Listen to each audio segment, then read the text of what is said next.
क्योंकि पटवारी जो है पटवारी के पद पे आता है और पटवारी के पद से ही रिटायर होता है। कभी भी भूयम सॉफ्टवेयर में बदलाव कर दिया जाता है, लेकिन ज़मीनी स्तर पर देखा जाए तो हमारे पास सुविधा और संसाधन की कमी है।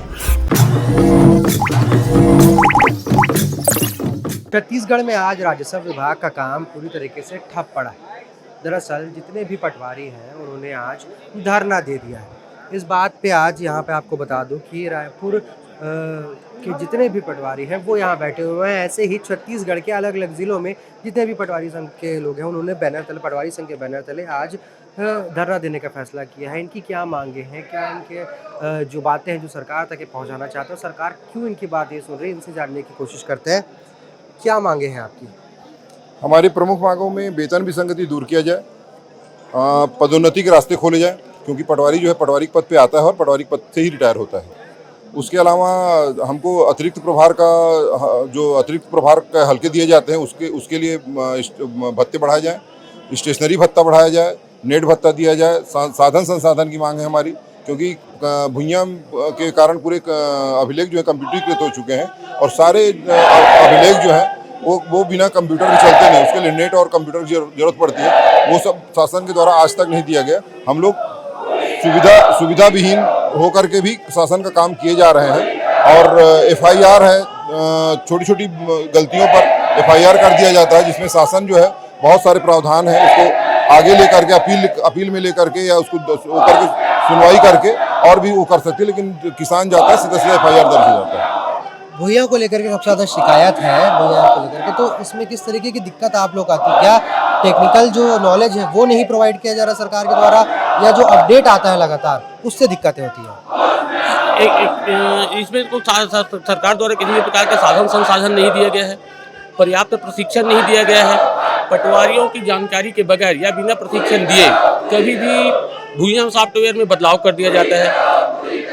भूयम सॉफ्टवेयर में ऑटोमेटिक कुछ भी परिवर्तन हो जाता है, नाम वाम कुछ चेंज हो जाता है। इसकी जवाबदारी भी तय होनी चाहिए कि NIC से होता है तो NIC जवाबदार है, पटवारी के ID से होता है तो पटवारी जवाबदार है। पटवारी बिना लॉगिन किए भी पटवारी का रिकॉर्ड अपने आप कुछ भी हो जाता है, नाम पिता पति का नाम इधर उधर और कई प्रकार की गलतियाँ हो जाती है। तो साधन संसाधन दिया जाए, पर्याप्त प्रशिक्षण दिया जाए और इसमें उनकी जिम्मेदारी भी तय होनी चाहिए कि जिनसे कि पटवारी बदनाम न हो। मतलब आपका कहना है कि जो गलती है वो सॉफ्टवेयर की हो जाती है, नाम आपके ऊपर आ जाता है, बिल्कुल। और इस केस में FIR हो जाती है। फिर नहीं, इस केस में फिलहाल FIR नहीं हुआ है, पर ऐसे हो जाता है। पर बदनाम तो हम लोग होते हैं कि पटवारी जानबूझ के कर दिया। किसी का रकबा है, जैसे किसी का रकबा 1200 स्क्वायर फीट है, 600 स्क्वायर फीट बेच दिया तो 600 स्क्वायर फीट उसके खाते में बचना चाहिए। 1200 स्क्वायर फीट है तो 1200 बचा रहता है, 600 फिर हो जाता है।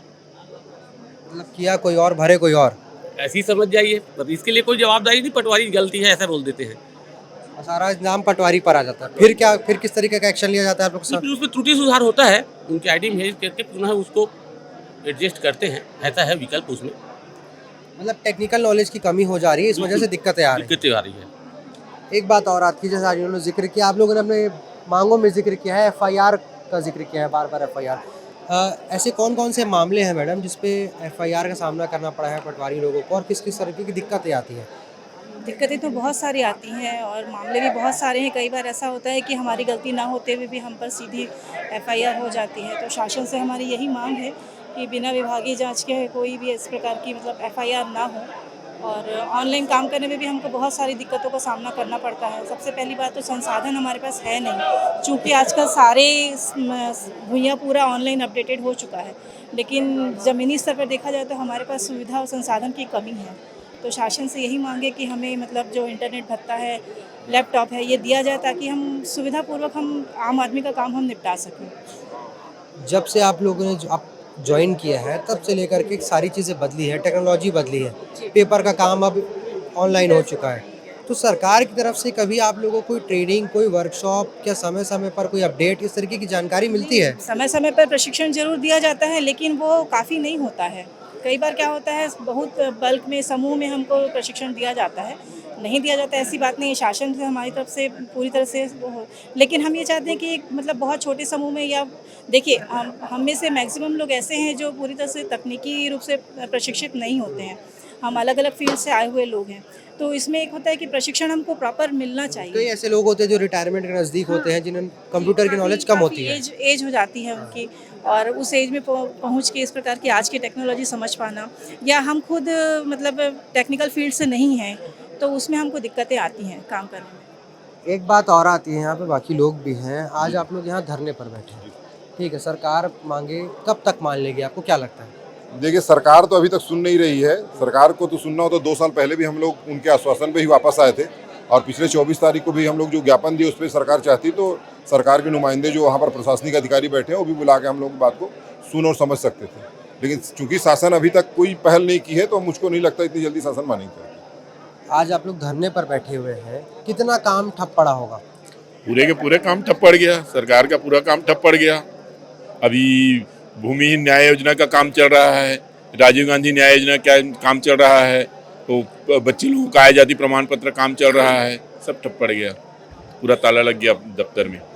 तो कब तक, कितने दिन तक धरना करने का विचार है आपका? जब तक हमारी मांग को नहीं सुना जाता शासन द्वारा तब तक हम बैठेंगे हड़ताल पे। और इसी तरह अगर मान के चलिए काम प्रभावित होता रहा और सरकार बात नहीं मानती है तो क्या करेंगे? तो भाई सरकार को बात माननी ही पड़ेगी, कुछ तो करने पड़ेगी हमारे लिए, कुछ ना कुछ तो करना ही पड़ेगा उनको। मतलब इस बार समझौता नहीं हो पाएगा, ऐसा कह रहे हैं? जी, समझौता नहीं हो पाएगा। तो आपने देखा किस तरीके से जो पटवारी संघ के लोग हैं उनका साफ कहना है कि एक बार उन्होंने सरकार के आश्वासन में यहाँ वापस आ चुके थे, मगर इस बार जो है ये अपनी मांगों पर अड़े हुए, अपनी 8 सूत्री मांगों को लेकर के यहाँ पर अड़े हुए हैं। इनका साफ कहना है कि अगर हमारी मांग पूरी नहीं होती है तो हम वापस नहीं जाएंगे। अब देखना होगा कि सरकार इसमें किस तरीके का फैसला लेती है, क्या सरकार इनकी बातों को मानती है या कोई समझौते का रास्ता बाहर आता है। कैमरा पर्सन मनोज मानीपुरी के साथ स्नेहिल सराफ, रायपुर।